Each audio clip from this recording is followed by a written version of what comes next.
RMC, After Allemagne. Jérôme Sillon. Salut à tous, merci de votre fidélité à l'After Allemagne, à écouter, à regarder sur toutes les plateformes et sur la nouvelle chaîne After Télé. Pensez à vous abonner, vous ne raterez aucun épisode et n'hésitez pas à mettre une note ou à écrire un commentaire. Chaque semaine, vous le savez, dans l'After Allemagne, on part à la découverte des clubs, des joueurs, des histoires du football allemand avec notre drôle de dame, Polo Breitner. Salut Polo. Bonjour Jérôme, bonjour tout le monde.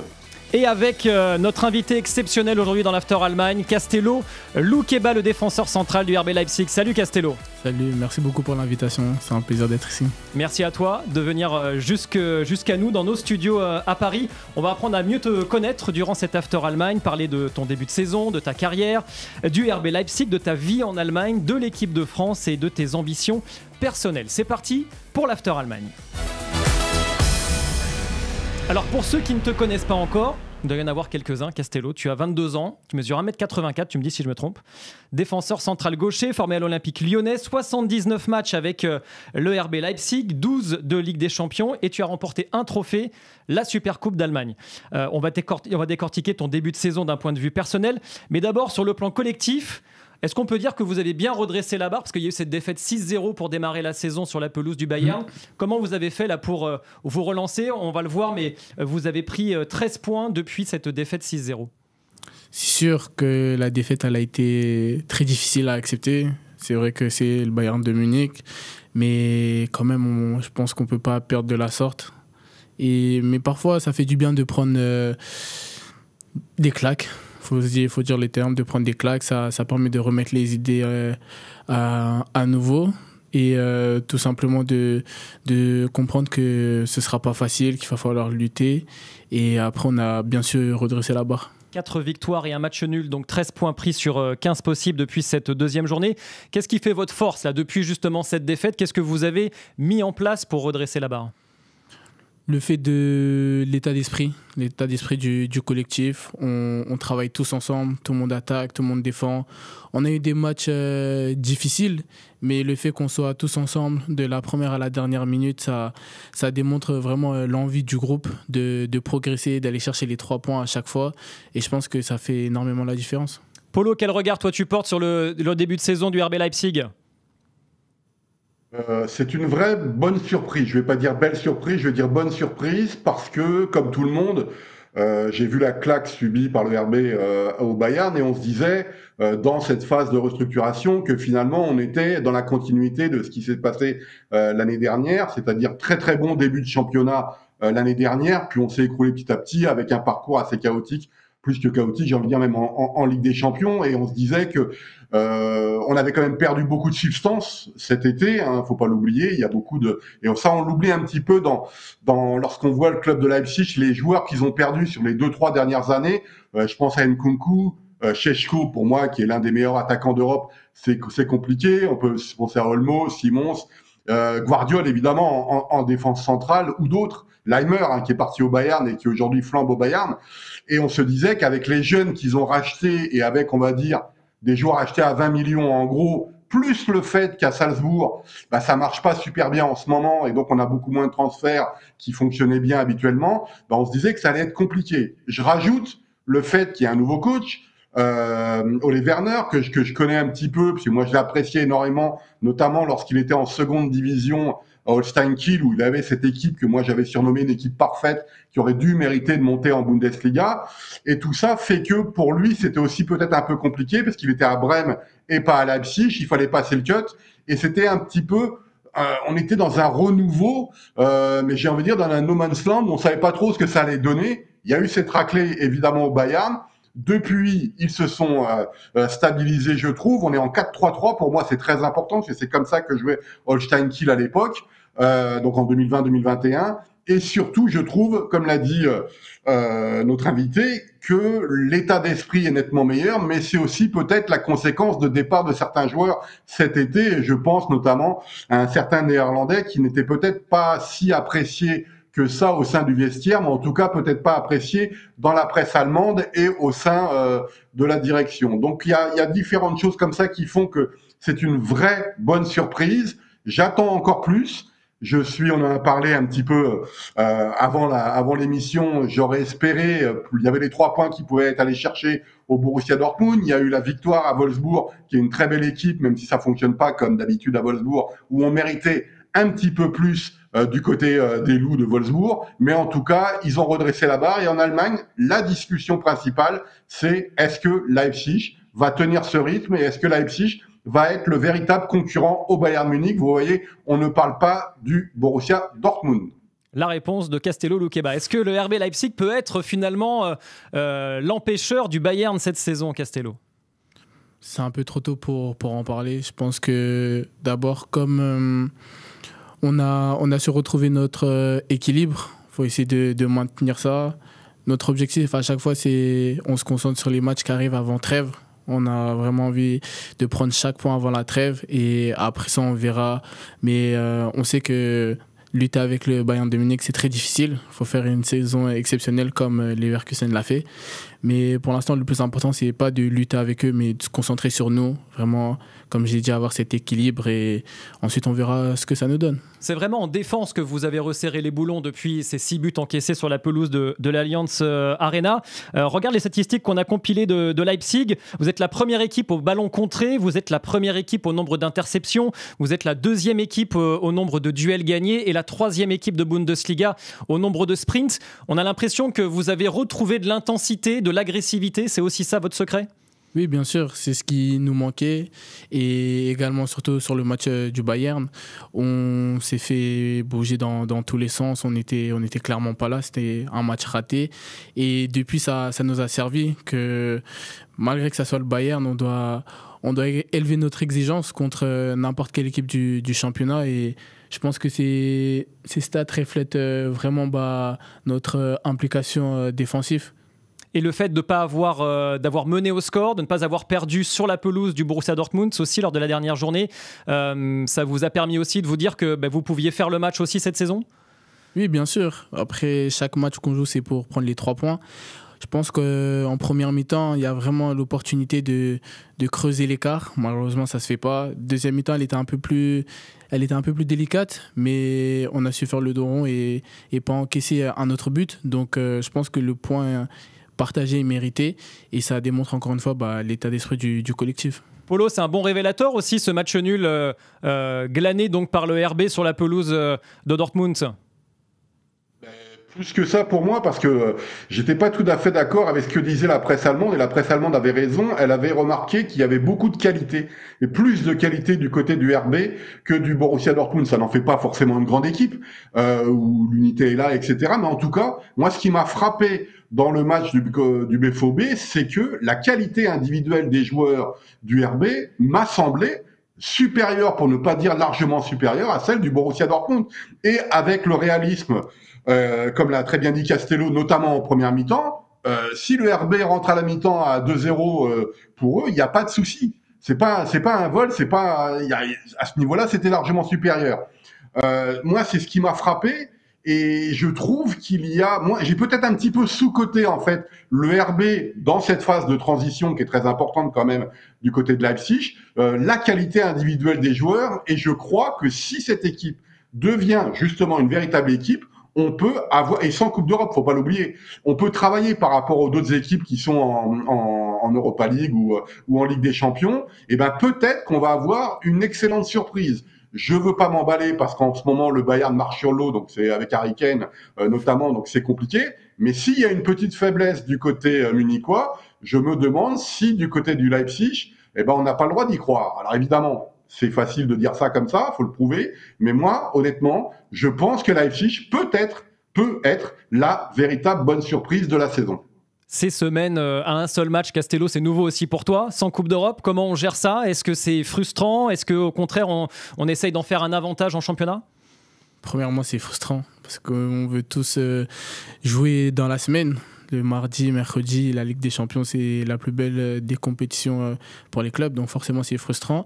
Mais c'est également motivant parce qu'on a envie de lutter, de se battre pour retrouver ce goût-là.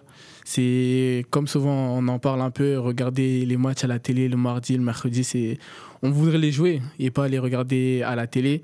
Malheureusement, c'est comme ça et on veut tout faire pour que l'année prochaine, on soit de nouveau en Ligue des Champions. Sur le découpage des semaines, qu'est-ce que ça change et en quoi ça vous donne plus de temps pour travailler? Parce qu'on voit un peu la même chose avec le Milan de Massimiliano Allegri qui n'a pas de Coupe d'Europe cette saison, qui marche bien aussi en Serie A. En quoi ça peut être un avantage? Tout d'abord, on a plus de temps pour récupérer après les matchs. Donc, entre guillemets, on peut moins se gérer. Parce que parfois, tu regardes un peu les matchs. Ah, là, il y a ce match le samedi, il y a le match le mercredi. Donc, parfois, tu n'es pas forcément à 100%, tu veux te gérer. Mais là, tu as une semaine pour récupérer. Donc, tu joues, tu ne réfléchis pas.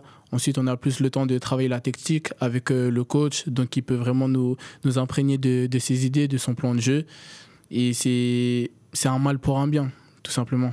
Alors on le disait et Polo le soulignait, c'est une saison importante pour Leipzig parce que vous devez vous racheter après une saison 2024-2025 qui a été décevante, achevée à la 7e place. On va regarder le classement depuis la remontée en Bundesliga, depuis la montée même en Bundesliga de Leipzig, un club qui a toujours été européen, donc c'est la première saison que vous ne l'êtes pas depuis donc la montée dans l'élite.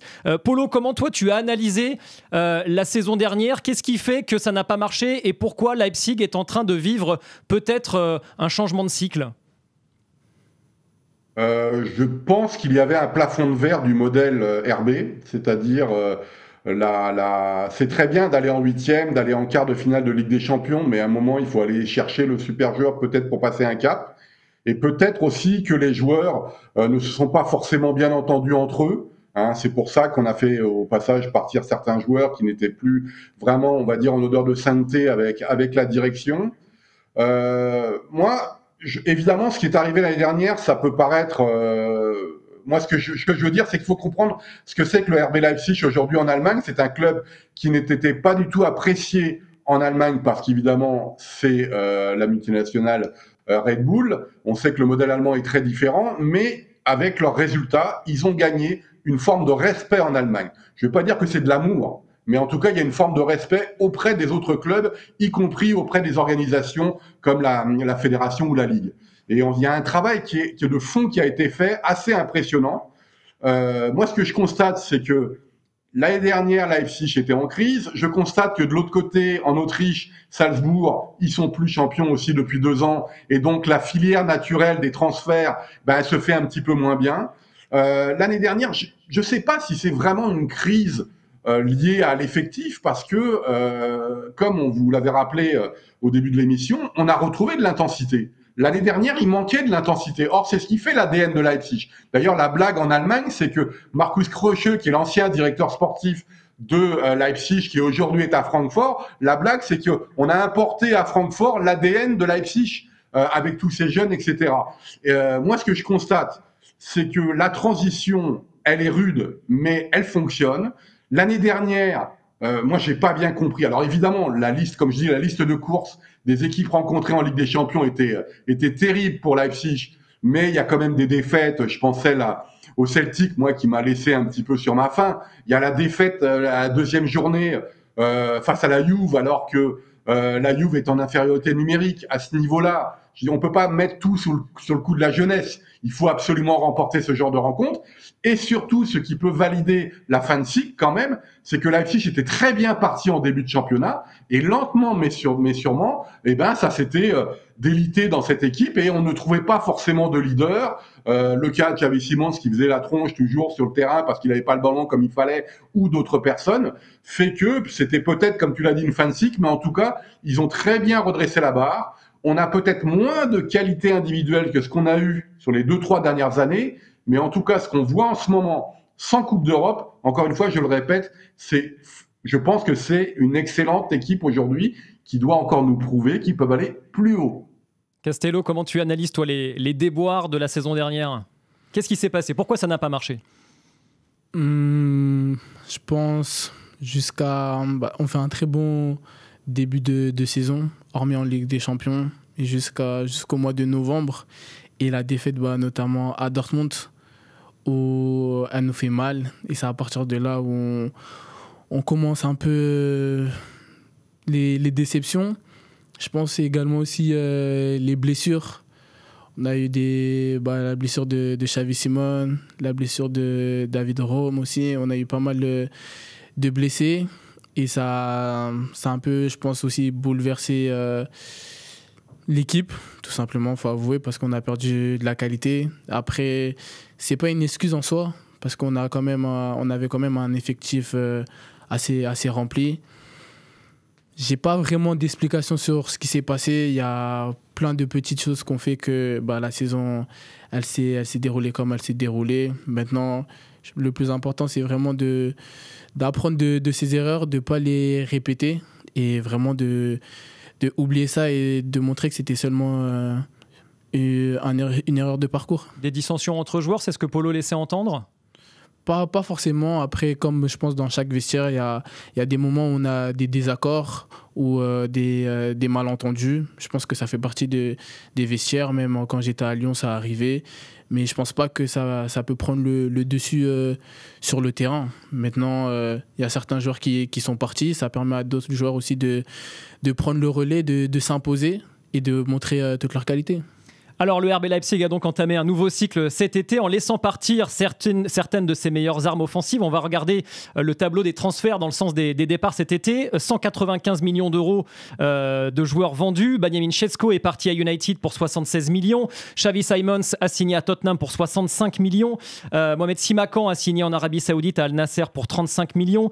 Moriba est parti au Celta pour 6 millions. Openda a été prêté à la Juve avec un prépayant donc de 3 millions. Vermeeren a été prêté à Marseille. Elmas à Naples, Blasvir est parti à Leverkusen, Youssouf Poulsen également, qui est un joueur emblématique de Leipzig, est parti à Hambourg pour la petite somme de 1 million d'euros.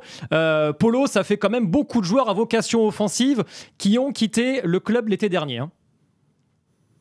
C'est vrai que lorsque j'ai vu le mercato estival, je me suis dit oulala, Leipzig est en train de faire des plus-values. D'ailleurs, dans les bureaux, on disait qu'on voulait en gros pas de transfert à plus de 20 millions d'euros. C'est alors que n'oublions pas que Simon, ça a coûté un certain montant. Et en fait, ce qui était intéressant, c'est qu'on revenait un petit peu dans l'ancien modèle de Leipzig, acheter des forts joueurs avec un fort potentiel évidemment, mais pas plus de 20 millions quoi en gros. Qu'on n'allait pas faire de folie et on revenait un petit peu au modèle original. Et moi, je suis honnêtement très impressionné par certains joueurs.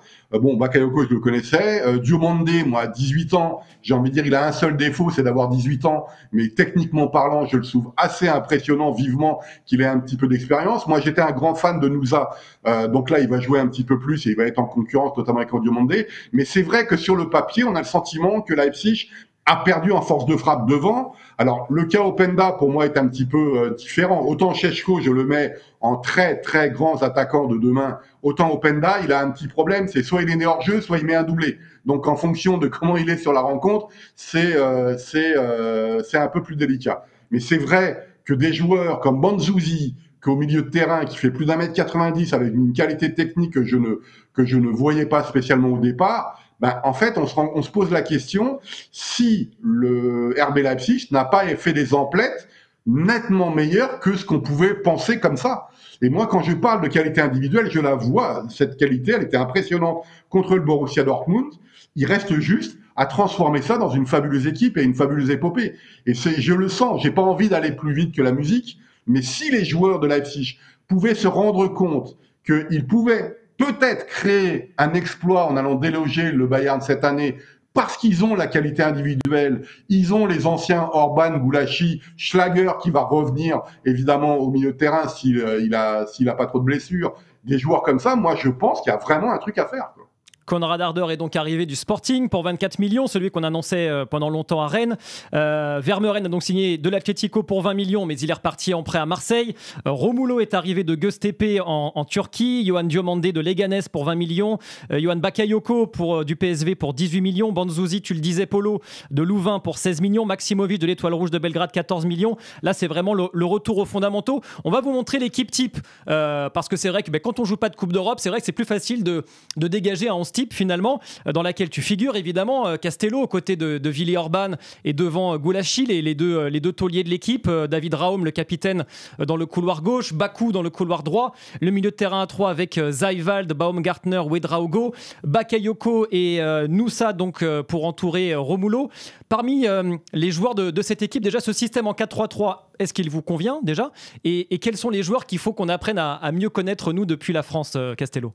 Ce système, je trouve qu'il est parfait pour les joueurs qu'on a, pour les ailiers, que ce soit Antonio Noussa, Bakayoko, même Diomandé. C'est des joueurs qui sont très forts en 1 contre 1, qui sont capables de faire la différence. Et quand collectivement on n'arrive pas à trouver la solution, c'est ces joueurs-là qui vont nous aider à vraiment faire la différence, marquer par la passe. Donc ce système, je pense qu'il est vraiment parfait. Et ensuite, il y a beaucoup de joueurs qui a surveillé. Qui t'a le plus impressionné là par exemple depuis le début de la saison? Peut-être un joueur que tu ne connaissais pas auparavant? Je dirais Diomandé, parce que je ne connaissais vraiment pas. Ça a été une surprise. Déjà, j'ai vu à la pré-saison, ce qu'il faisait, c'est fort. Et il n'a que 18 ans. Ensuite, Bakayoko, je le connaissais déjà du PSV. Et sur son début de saison, il est décisif, il nous aide beaucoup. Donc, je pense qu'il pourra encore nous donner plus. Et forcément, Antonio Noussa qui était là l'année dernière, qui a eu quelques blessures. Et je pense qu'il a vraiment envie de prendre ce rôle-là de leader technique. Il y a encore d'autres joueurs qui arrivent derrière, que ce soit Tidjam Gomis en français, même Ouedraogo. Et non, je pense que l'équipe, il y a une très belle équipe de jeunes et qu'il y en a beaucoup qui vont vous surprendre cette année. Polo, toi, qui t'a le plus impressionné parmi les joueurs arrivés cet été au RB? Diomandé, de par sa jeunesse et son talent, évidemment à polir. Moi, je ne suis pas du genre à donner le ballon d'or à des gamins de 19 ans. Ouedraogo, ça n'a l'air de rien, il était déjà là, mais il a perdu quasiment 1 an avec ses blessures. Ancien de Schalke, évidemment, plus d'1m90. Et moi, ce qui me frappe, en fait, c'est cette nouvelle génération de joueurs qui arrivent sur le marché, qui ont une qualité technique au-dessus de la moyenne, mais qui en même temps font 1m90, 1m88 et au milieu de terrain. Et je trouve ça assez impressionnant parce que moi, je fais partie d'une génération où les grands techniciens étaient plutôt des personnes de petite taille, on va dire ça comme ça. Et là, quand je vois jouer Banzuzi, par exemple, qui n'est pas dans le 11 titulaire, je me dis, waouh, il y a quelque chose à faire avec. Mais moi, ce qui me frappe encore une fois, c'est au-delà des joueurs. Pour moi, c'est Diomandé. Il y a un truc avec lui, je sais pas comment il va évoluer, etc. Je suis pas Ole Werner, mais il y a un truc évidemment. Mais ce qui va être intéressant, c'est de voir comment collectivement ça peut évoluer. Parce que il y a 2-3 anciens, tu l'as dit, Jérôme, Goulachi, Orban, qui sont encore là, Rome évidemment, ou des anciens internationaux allemands comme Bakou. Mais il y a toute cette jeunesse qui peut se dire, je vais rester peut-être 18 mois encore à Leipzig et je vais essayer de gagner quelque chose. Parce que n'oublions pas que Leipzig, j'ai oublié dans l'introduction, a commencé à gagner 2 coupes d'Allemagne, a gagné la Super Coupe d'Allemagne, enfin la Coupe Franz Beckenbauer, maintenant, il faut l'appeler comme ça. Et c'était quelque chose qui manquait, entre guillemets, le palmarès de Leipzig. C'est-à-dire que, ok, il y avait des belles choses, il y avait des qualifications en Ligue des Champions, mais quand tu es un joueur de football, t'es un performeur et il faut absolument, au bout d'un moment, remplir l'armoire à trophées. Et donc, moi, c'est ce que j'attends maintenant. C'est aussi une façon de montrer que Leipzig n'est plus la petite surprise de l'année, mais que chaque année, on est plus exigeant avec eux parce qu'ils montrent que. Mais en tout cas, individuellement, c'est Diomandé, même si je ne suis pas persuadé qu'il soit toujours titulaire à toutes les... Il a le droit de me faire mentir, d'ailleurs. Je vois, il y a un gros milieu de terrain. Et puis, il y a notre invité, là, en défense centrale. Là, on va en parler. Il se débrouille pas mal, en fait, hein. Il se débrouille pas mal, merci. On va en parler dans un instant de Castello. Mais pour conclure sur le RB Leipzig, un mot peut-être aussi sur vos ambitions. Qu'est-ce que vous êtes fixé à l'intérieur du vestiaire comme ambition? On parlait peut-être de titiller le Bayern, c'est compliqué, mais vous, votre ambition, c'est quoi cette saison? Premièrement, c'est retourner en Ligue des Champions. C'est l'objectif principal. On a à cœur de rejouer cette compétition. Et comme il a dit, on veut gagner un trophée. On sait que la coupe, c'est le chemin le plus court pour gagner un trophée. Donc forcément, ça reste un objectif. Après, il faut prendre les matchs un par un. Mais le plus important vraiment pour un joueur, c'est d'avoir des titres, gagner des trophées. Donc la Ligue des Champions et essayer d'aller chercher un trophée à la fin de saison. Tu as connu 2 entraîneurs la saison dernière, Marco Rose et puis Zolt Löw qui lui a succédé sur le banc. Cette saison, c'est Ole Werner. Qu'est-ce que tu peux nous dire sur son mode de management, sa philosophie de jeu ? Il a une idée très précise de ce qu'il veut faire. Il a vraiment envie de jouer. Il nous laisse également beaucoup de liberté, mais il faut que ça soit utile au collectif. On travaille énormément tactiquement aussi, par le fait qu'on n'ait qu'un seul match par semaine. Mais franchement, j'aime beaucoup, j'adhère beaucoup à cette philosophie. Personnellement, il me donne aussi plus de responsabilité, beaucoup de confiance et j'apprécie. Justement, on le voyait avec la vague de départ, la vague de joueurs qui sont arrivés. Toi, c'est ta 3e saison, on va en parler dans un instant. Mais est-ce que ton rôle, toi, dans le vestiaire, a changé ? Oui, forcément, un petit peu. Je fais partie des cadres, des tauliers. Aussi, par mes performances, j'ai cette légitimité pour parler, que ce soit sur le terrain et en dehors du terrain. Je suis écouté, donc forcément, mon statut, il a changé avec tous ces départs. Polo, un mot sur Ole Werner avant de passer à Castello et à l'analyse de sa saison, de son parcours. Alors, Ole Werner, on parlait de la restructuration à Leipzig, mais c'est un sacré pari de faire venir Ole Werner à Leipzig aussi. Non pas parce que c'est un coach jeune, mais qui avait déjà une expérience à Brême, et puis on l'a dit, Holstein Kiel en 2e division allemande, mais c'est quelqu'un qui était dans la pure tradition des coachs allemands que parfois je critique, c'est-à-dire ils sont tellement ambitieux dans le jeu que souvent leurs équipes ne sont pas stabilisées. Et quand j'ai entendu le nom d'Ole Werner à Leipzig, je me dis oulala, c'est-à-dire qu'il va falloir quand même que les Werner évoluent et qu'ils comprennent qu'il faut aller chercher, en l'espérant des titres, mais en tout cas au minimum une qualification en Ligue des Champions. Mais on ne peut pas à chaque match se prendre 3 buts et en marquer 4, ou l'inverse. C'est un petit peu le problème de beaucoup de coachs allemands d'ailleurs. Et donc Ole Werner, ce qui m'a plu dès le départ, encore une fois, c'est qu'alors que lui, à Brême, jouait dans une défense à 3, il pourrait peut-être évoluer d'ailleurs comme ça pendant la saison. Il est revenu à son fameux 4-3-3 Holstein Kiel, qui encore une fois, je le répète, à l'époque était pour moi une équipe parfaite. Elle était exceptionnelle à voir en 2e division. Et là, je suis, comme l'équipe, agréablement surpris en fait de ce que jouait avec Ole Werner, comme s'il avait passé un cap aussi, celle de la maturité des coachs, et que même si on aime le spectacle, même si on aime des matchs où il y a 4-3, 5-4, 2-2, tout ce qu'on veut, il y a des moments, il faut peut-être serrer un peu le boulon, être un petit peu moins ambitieux dans le jeu quand on voit que ça se passe mal, et puis aller prendre des points. C'est ce qui s'est passé à Dortmund. C'est pas passé en première mi-temps. En seconde période, c'était un petit peu plus compliqué pour Leipzig, mais finalement, il y a un point qui est très très important et qui surtout valide toute la stratégie mise en place. Donc moi, Ole Werner est encore un coach extrêmement jeune. On le met pas au même niveau en Allemagne que Nagelsmann ou pendant une période Tedesco, sauf que Tedesco, il existe quasiment plus en Allemagne. Et donc, c'est à Ole Werner de revenir à ce niveau-là et de montrer que c'était un bon choix. Mais j'ai envie de dire, comme l'équipe, ce sont des paris sur des jeunes joueurs et on a fait un pari avec Ole Werner et je peux dire ça en tant qu'extérieur, à l'extérieur, que pour l'instant, il est gagné. Allez, on marque une petite pause dans l'After Allemagne. On revient dans quelques instants. On est toujours avec Castello Luqueba et avec Polo Breitner. On va revenir dans un instant sur la saison de Castello et ses ambitions. À tout de suite. On est de retour dans l'After Allemagne avec Polo Breitner et avec notre invité exceptionnel Castello Luqueba, le défenseur central du RB Leipzig. On a parlé des ambitions de l'équipe, de son début de saison qui est positif avec ses 13 points pris depuis le début de la saison, cette 3e place au classement de la Bundesliga. On va parler de toi, Castello. Tu évolues au RB Leipzig depuis l'été 2023 après ce transfert de l'Olympique lyonnais pour 30 millions d'euros. C'est ta 3e saison. On va la découvrir en chiffres. Ton bilan sous le maillot du RB avec une première saison à 41 matchs. 80% de titularisation, un but marqué.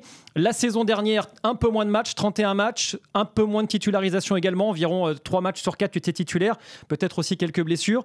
Et puis depuis le début de la saison, taulier, tu as démarré toutes les rencontres du club depuis le début de la saison. Quel regard, toi, tu portes d'un point de vue personnel sur tes performances cette saison ?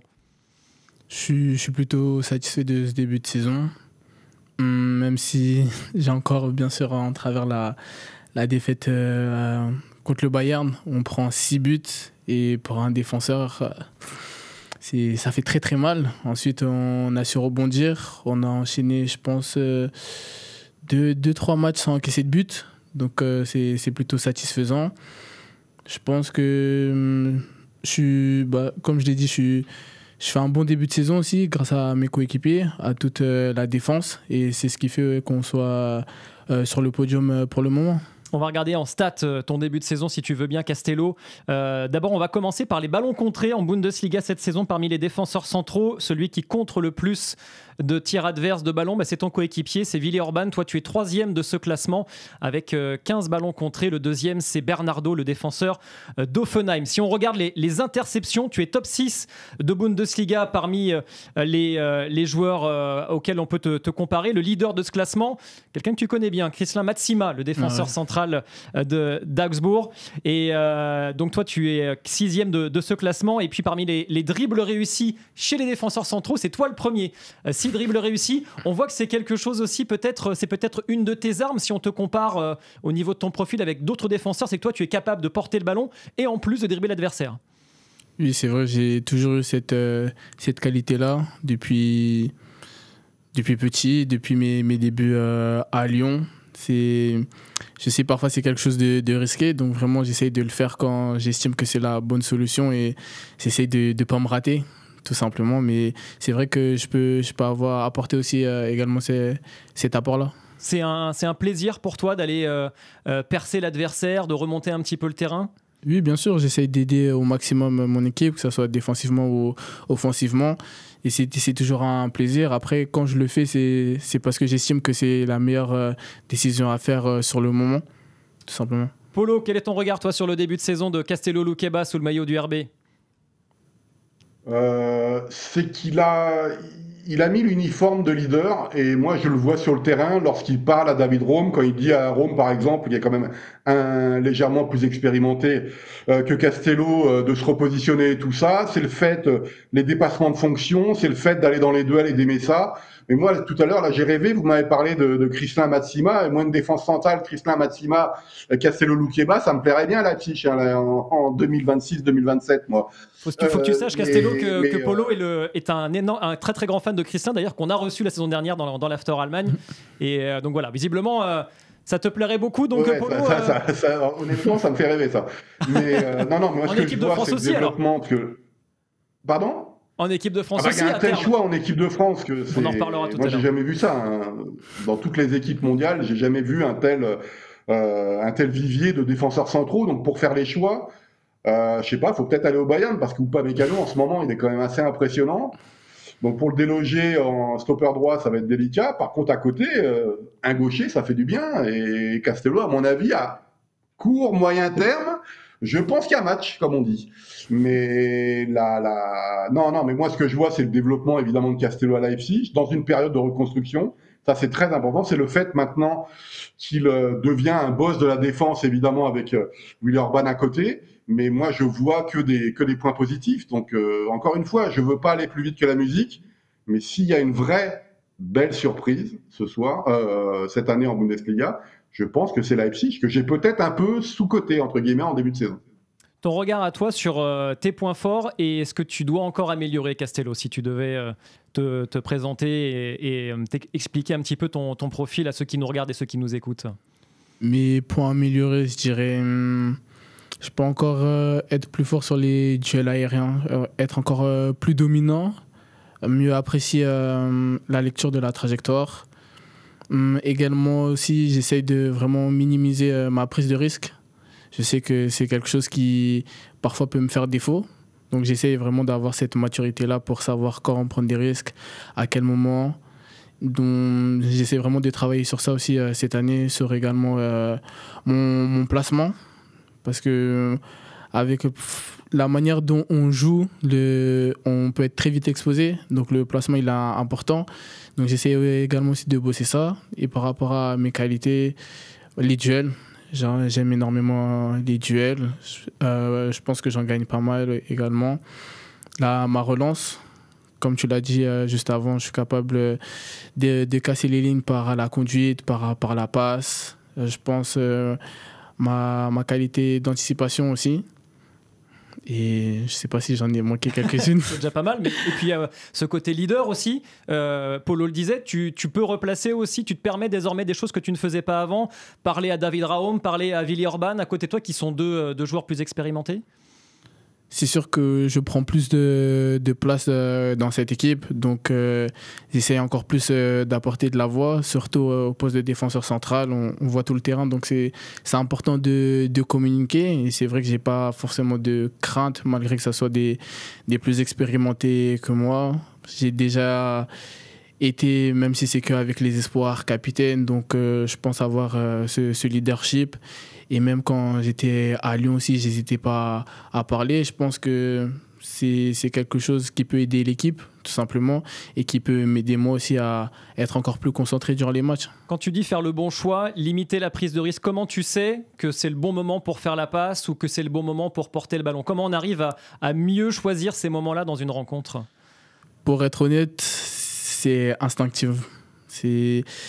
Quand je réfléchis trop, parfois c'est là où je prends pas la bonne décision, mais quand je laisse mon instinct agir, c'est là où la bonne décision elle est prise, et on sait que c'est le bon choix quand ça passe. Si ça passe, t'as raison, et si ça passe pas, c'est qu'il y avait une meilleure solution à côté. Polo, une question pour Castello, peut-être sur son profil, sur sa façon de jouer? Défense à 4 ou défense à 3? Franchement, ça dépend le type d'opposition en face. Défense à 3, j'aurais plus de liberté offensivement. Je pourrais plus apporter, plus conduire le ballon. Mais défense à 4 aussi, ça me permet d'avoir plus de duels, d'être plus en opposition contre le numéro 9. Donc franchement, les deux, mais ça dépend vraiment contre qui on joue. Défense à 3 à condition de jouer à gauche, du coup.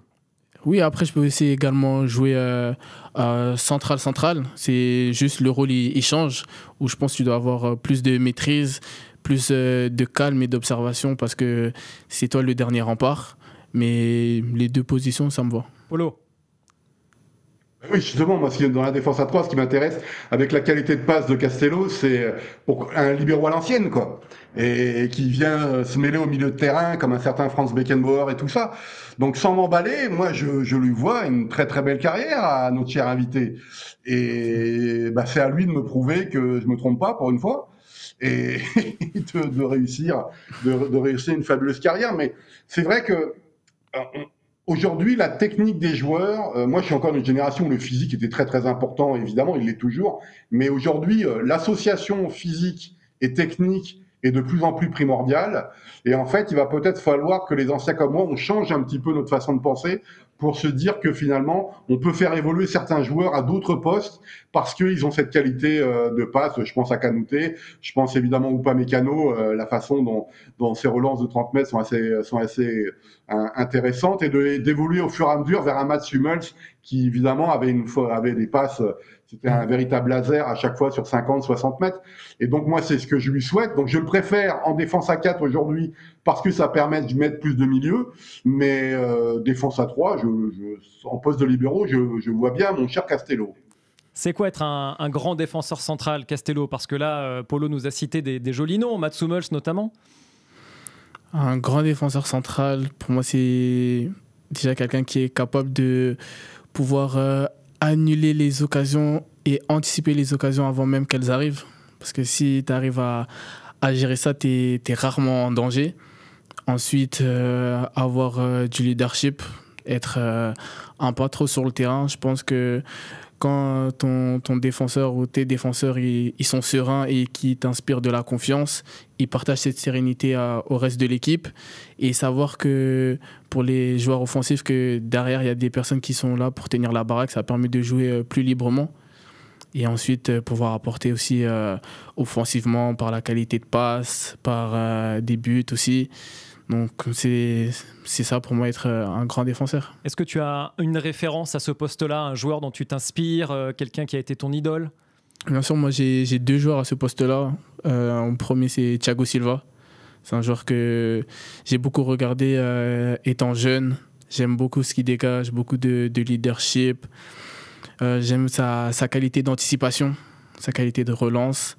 Et le deuxième, c'est Samuel Umtiti, forcément à qui y a beaucoup de similitudes, et depuis que je suis petit à Lyon, on m'a souvent comparé à lui, et j'aime cette comparaison, c'est très flatteur, et je pense que malheureusement sans ces douleurs, il aurait pu aller encore plus loin.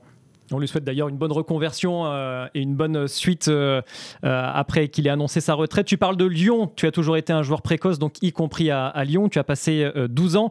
Petite vidéo surprise pour toi de quelqu'un qui t'a connu à l'époque. Salut Castello. Je suis content de voir que tu continues à performer, à progresser. Après, on m'a demandé de te poser une petite question, donc juste un bon souvenir.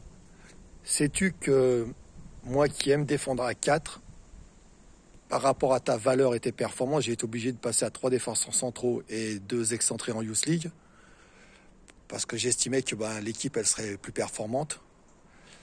Et vous m'avez donné raison, d'accord. Même si on pourrait garder un petit goût d'inachevé parce qu'on n'a pas pu faire les quarts de finale et peut-être la suite, parce que vous étiez pris par l'équipe 1. En tout cas, je suis fier d'avoir pu t'accompagner un tout petit peu lors de nos matchs et je te souhaite le meilleur pour la suite. À bientôt. Voilà, Eric Kelly. Bon, ça bouge un petit peu. Il faut lui apprendre à faire des vidéos en mode selfie à Eric Kelly, que tu as donc connu à l'époque en Youth League avec l'OL. Bel hommage qu'il te rend là. Oui, c'est sûr, ça fait plaisir. Ça fait plaisir. C'est vrai que cette période-là, je m'en souviens très bien. On jouait déjà des matchs de Youth League. C'est des matchs à haut niveau à cet âge-là. Et il me donnait énormément aussi beaucoup de confiance, beaucoup de liberté. Il me faisait prendre conscience que j'étais capable vraiment de pouvoir aider mon équipe offensivement, de ne pas hésiter à conduire le ballon et que ça allait libérer des espaces. Donc c'est des conseils que j'essaie toujours de garder jusqu'à présent, mais c'est vrai que ça ravit des bons souvenirs. Bon, il y a beaucoup de supporters lyonnais qui doivent nous écouter. Est-ce que tu reviendras jouer un jour à l'OL dans ton club formateur parce que tu es parti si vite? Franchement, on ne sait pas de quoi il fait demain, mais bien sûr, je ne ferme pas du tout la porte. Ce serait un plaisir de revenir là où tout a commencé. Ça reste mon club de cœur où j'ai gardé mes meilleurs souvenirs. J'essaye de revenir aussi le plus souvent possible et je garde que du positif de mon passage à Lyon, de mon long passage à Lyon. On a vu Lacazette revenir avec Tolisso. On pourrait se dire Loukeba va revenir avec Gusto, avec Barcola un jour à l'OL. Pourquoi pas, si c'est faisable. On a toujours cet amour pour l'OL et un jour, qui sait. En attendant, j'imagine que tu as d'autres ambitions aussi. Où est-ce que tu te vois après Leipzig? Parce que déjà, on avait parlé de toi cet été, peut-être un départ. Où tu en es d'un point de vue contractuel? Quelles sont tes envies? Où est-ce que tu te projettes? L'année dernière, j'avais prolongé mon contrat. Donc, je crois qu'ici, jusqu'en 2029.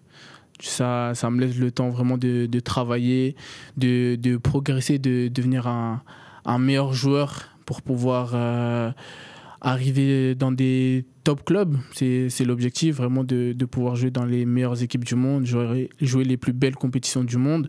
Je suis un compétiteur et c'est vraiment ce que je désire. Après, je suis pas pressé. Je sais que chaque chose en son temps. Pour l'instant, je suis à Leipzig et on a une grosse saison à faire. Et après, on verra comment ça va se passer. Mais c'est vrai que c'est un objectif sur le long terme.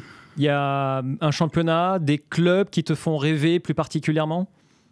Pas forcément. Moi, je suis énormément les 5 grands championnats. Et c'est vraiment mon désir, c'est de jouer la Ligue des Champions. Pour moi, c'est, comme je l'ai dit, la plus belle compétition. Et à être dans un club où on a des grandes chances de la gagner, c'est ce que j'aspire.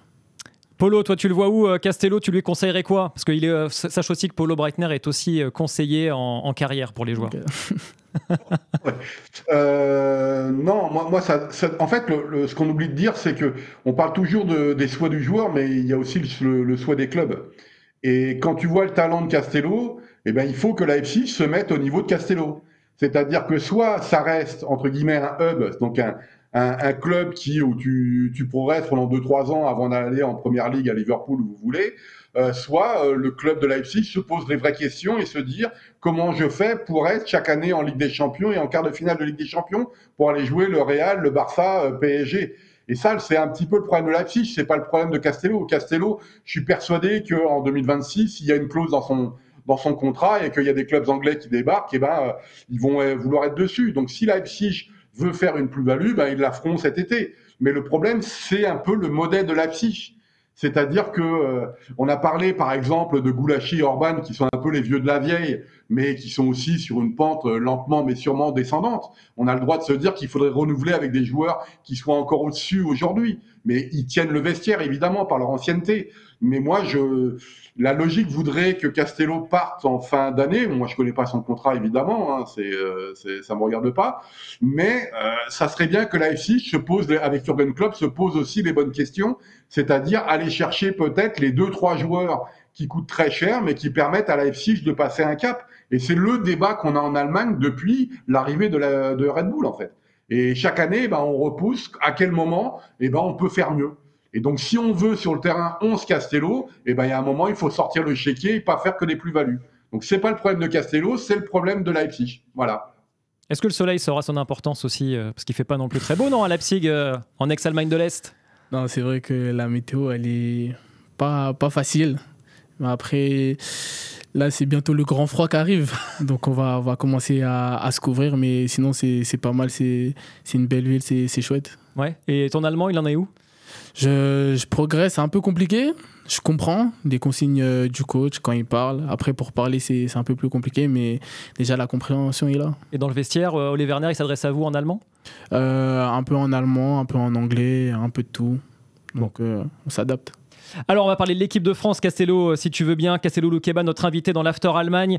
Ce soir, l'équipe de France affronte l'Azerbaïdjan en éliminatoire, je vais y arriver, de la Coupe du Monde 2026. Tu as déjà une sélection en équipe de France A, c'était contre l'Écosse il y a 2 ans, presque jour pour jour, en octobre 2023. 37 sélections également en espoir, une finale des Jeux Olympiques en 2024, une demi-finale à l'Euro 2025. Est-ce que tu as regardé, j'imagine que oui, les listes de Didier Deschamps et comment on réagit quand on ne voit pas son nom et j'imagine qu'on espère être dans la liste aussi? Oui, bien sûr, c'est un objectif d'être dans les 23. Pardon. À chaque fois, je regarde la liste et j'espère y voir mon nom. Après, si je ne suis pas, c'est qu'il manque à chaque fois quelque chose. Donc, c'est aussi une motivation de se remettre au boulot et d'être performant avec son club. C'est le seul moyen pour pouvoir y accéder. On a demandé à ton ancien sélectionneur en espoir, Gérald Batic, de nous dire justement ce qu'il pouvait te manquer pour être appelé par Didier Deschamps. Écoute sa réponse. C'est la génération d'avant, mais il est encore jeune, bien sûr. Il joue dans un grand club, il joue des Coupes d'Europe, il joue dans un championnat de très haut niveau où il progresse chaque week-end. Après, ce qui lui manque, c'est des détails, mais il a de la concurrence de très haut niveau. Et je pense qu'il faut demander à Didier et à son staff plus qu'à moi par rapport à ce qui lui manque. En tout cas, quand il était avec moi, j'étais très, très satisfait. Et ça faisait partie de ces jeunes joueurs également à fort potentiel. Voilà, Gérald Batic, qu'est-ce que tu as envie de lui répondre? Tu es d'accord avec lui? C'est quoi ces petits détails qui te manquent encore selon toi, Castello? Je pense que encore une fois, ça revient un peu sur ma prise de risque. C'est des détails qui peuvent coûter un but, coûter un match. Surtout à mon poste, on n'a pas vraiment le droit à l'erreur. Donc, c'est des petites choses que j'essaye de gommer. J'essaye de bonifier mon jeu, de garder cette qualité de dribbler, mais tout en évaluant le risque. Je pense que ça a toujours été aussi quelque chose un peu qu'on m'a reproché, de parfois jouer un peu plus simple, de pas forcément chercher le beau jeu. Parfois, faut savoir juste être efficace. Donc, j'essaie vraiment de travailler sur ces petits détails. Bon, on l'a dit tout à l'heure avec Polo, il y a une concurrence qui est dingue à ce poste de défenseur central en équipe de France. Les 4 qui ont été appelés, c'est Upamecano, Konaté, Saliba et Lucas Hernandez. Alors, nous, on a choisi de te mettre, parce que tu as en concurrence sans doute également avec d'autres défenseurs centraux gauchers. Donc Lucas Hernandez qui est dans la liste de Didier Deschamps, il a 29 ans, 328 matchs en pro, déjà 39 sélections en A. L'autre gaucher qui a déjà joué en équipe de France récemment, c'est Benoît Badiachil, le défenseur central de Chelsea, formé à l'AS Monaco, qui lui a 24 ans, il a 2 ans de plus que toi, 193 matchs en pro, 2 sélections déjà en A. Et toi tu as 22 ans, 147 matchs déjà joués. Comment tu apprécies leur profil à eux et qu'est-ce qui te sépare encore, selon toi, de ces joueurs-là? Déjà, premièrement, c'est des joueurs de grande qualité. J'ai eu la chance notamment de côtoyer Benoît en sélection espoir. C'était mon capitaine et j'apprenais énormément à ses côtés. J'aime beaucoup son style de jeu. On a quelques similitudes aussi. Donc forcément, comme tu l'as dit, il y a énormément de concurrence. Le vivier, il est incroyable. Mais je pense que c'est bénéfique, premièrement pour la France, pour le pays, parce qu'il y a de la qualité.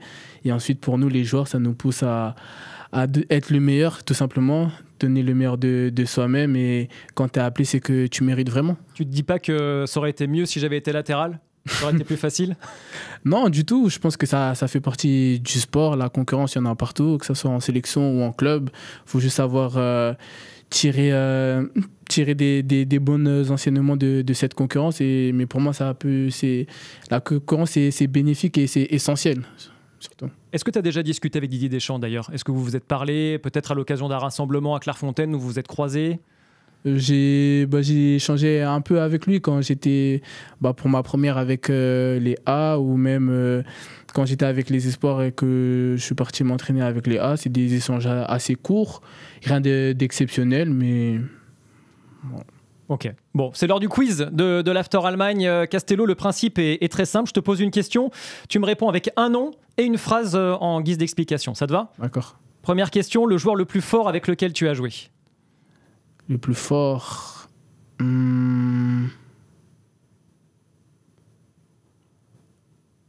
Avec lequel tu as joué ? Le joueur le plus fort avec lequel tu as joué ? Je dirais Alexandre Lacazette. Pourquoi ? C'était notre sauveur, le général. À chaque fois qu'on était dans des situations compliquées, on se reposait sur lui et il répondait présent. Le joueur le plus fort que tu as affronté, Castello ? Lionel Messi. Je ne sais pas si j'ai besoin vraiment d'une phrase, mais pour moi, c'est le GOAT. Et Lionel Messi, tout simplement. Le joueur le plus fort que tu as affronté en Bundesliga ? Le joueur le plus fort en Bundes... Je dirais Michael Olide. Ouais. C'est un ami, mais je suis aussi très fan de son jeu. J'aime beaucoup ce qu'il fait. Et on l'a pu le voir la saison dernière, il était dans les 30 au Ballon d'Or. C'est pas rien. Et je pense qu'il a même, là, cette saison aussi, il commence sur des chapeaux de roue comme l'ensemble du Bayern. Donc, Michael Olide. C'est pas Harry Kane. Harry Kane est fort, mais différemment. Parce qu'il sait se faire oublier, mais il est toujours là pour marquer à la fin. Mais je dirais Michael Olise quand même. Le joueur le plus sous-coté avec lequel tu as joué ? Le plus sous-coté, je dirais Tanguy Ndombele. Il était revenu en prêt à Lyon. Mm-hmm. C'était que pour 6 mois, je crois bien. Mais pour tout ce qu'il faisait aux entraînements, la qualité que je décelais chez lui, en fait, je me disais que c'est incroyable. Pour moi, il méritait vraiment d'être plus haut. Mais c'était un plaisir de jouer avec lui. Tottenham avait mis 60 millions quand même sur lui à l'époque. Le joueur le plus surcoté que tu as connu ? Question difficile ça, Castello. Surcoté ? Wow, vous voulez me mettre dans les problèmes. Je vais te mettre dans la sauce, ouais. Je vais dire à un ami, comme ça il n'y aura pas de problème. Je dirais Malo Gusto. Voilà. Pourquoi ?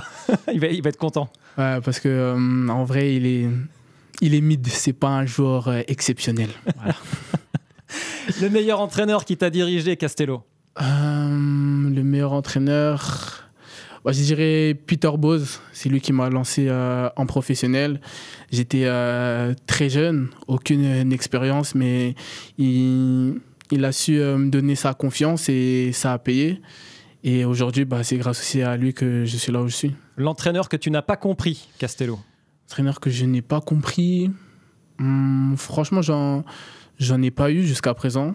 J'ai pas eu énormément d'entraîneurs aussi, mais j'ai pas eu vraiment d'entraîneur où il y a eu une incompréhension. À chaque fois, ça s'est toujours bien passé. Attention dossier, le transfert qui ne s'est pas fait, Castello. Transfert qui s'est pas fait ? Oula. Franchement, il n'y en a aucun, hein. Il y a eu des rumeurs, même moi parfois je suis surpris face aux rumeurs, mais sinon il n'y en a aucun. Le club dans lequel tu rêves de jouer ? Franchement j'en ai pas forcément, comme j'ai dit, moi je veux être seulement dans un club où je peux gagner des titres, c'est le plus important, c'est le palmarès, gagner, partager des émotions avec le public, avec ses coéquipiers, c'est ce à quoi j'aspire. Le match le plus fou auquel tu as participé ? Le match le plus fou... c'est le match le plus fou, mais ça s'est mal fini. La finale contre l'Espagne au JO. Malheureusement, on mène, il repasse devant, on arrive quand même à revenir et à la fin craquer comme ça. ça reste quand même le match le plus fou. Ça s'est mal fini, mais ça reste quand même un bon souvenir. L'ambiance la plus folle que tu as connue dans un stade? L'ambiance la plus folle, je dirais avec Lyon, quand on gagne 3-0 au Vélodrome et que je marque le but du 1-0. Il y a toujours eu cette rivalité, l'Olympico, et c'était une fierté, surtout à l'extérieur, comme ça, on voit la ferveur qu'il y a à Marseille. C'était quelque chose d'énorme. J'avais seulement 19 ans et c'était un bon souvenir, très bon souvenir même. Ton meilleur souvenir peut-être même? Peut-être l'un de mes meilleurs. Ouais. Ton stade préféré? Mon stade préféré, je dirais là quand on a joué au Santiago Bernabéu. Il y avait, on sent vraiment qu'il y a une atmosphère particulière là-bas. Ligue des Champions, surtout qu'avec le scénario du match, on méritait beaucoup mieux, mais c'est vraiment dans ce genre de stade que tu te rends compte que ouais, tu joues des gros matchs de Ligue des Champions. La plus grosse ambiance de Bundesliga? Personne t'en voudra si tu dis pas la Red Bull Arena. Hein. Hormis la Red Bull Arena, je dirais celui de Dortmund. Le mur jaune, c'est incroyable. Ton meilleur ami dans le foot, Castello? C'est Bradley Barcola et Malo Gusto. Hein. Toujours la bande, le gang des Lyonnais. C'est comme ça qu'on vous surnomme aussi. Merci beaucoup Castello Luqueba d'avoir été notre invité dans l'After Allemagne. Très bonne suite de saison à toi. On va te suivre attentivement avec Polo Breitner, évidemment, qui te suit et qui te regarde attentivement à chaque rencontre. Très bonne saison. Et puis, on te souhaite le meilleur pour la suite de ta carrière en Allemagne et également en équipe de France. Merci beaucoup, c'était un plaisir aussi. À une prochaine sûrement. Merci beaucoup Castello. Si vous aimez nos podcasts et nos émissions, abonnez-vous sur les différentes plateformes pour ne rater aucun épisode. Et n'oubliez pas de donner une note et si possible de mettre un bon commentaire. Ça vaut 5 étoiles non cette émission, Castello? Ouais, même si je dirais. Hein. Ouais. Je sais pas si on peut par contre. Ah, on peut pas? Non, je crois pas. Bon, ça arrête à 5 alors. Merci à tous et à très vite pour un nouvel After Allemagne. Ciao. RMC After Allemagne.